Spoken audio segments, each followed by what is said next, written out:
灵气疗愈它其实在现在的长照中心它还没有被引进来，可是在坊间其实灵气疗愈它已经算是慢慢盛行在身心灵的环境里面。那在国外其实就是已经有这样子的配置，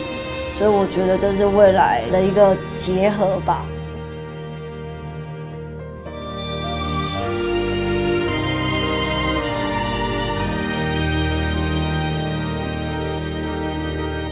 这场戏从一开始的剧本到最后 final， 它有变化很多版，然后最后我们设定奶奶在那个疗愈诊间看到观世音，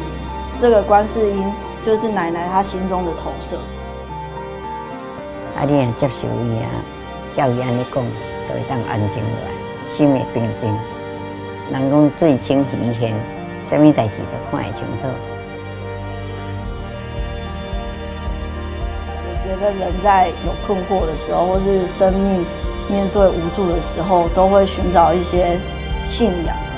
但那些最终还是要回到自己，因为其实很多时候我们就是已经知道答案，可是我们就是需要透过那些力量来告诉我们，这就是正确答案。